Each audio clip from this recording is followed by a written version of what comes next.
So today we're going to be comparing a $10 membrane keyboard to a $120 modded Razer Huntsman Mini.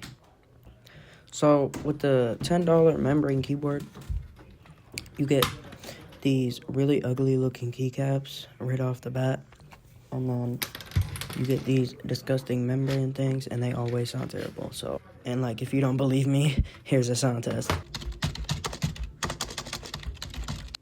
And so for the $125 modded keyboard, we have purple clicky switches with some nice keycap that I bought that were $30. And then you have this nice white plate that goes with it and makes it a way better aesthetic. Here's the sound test.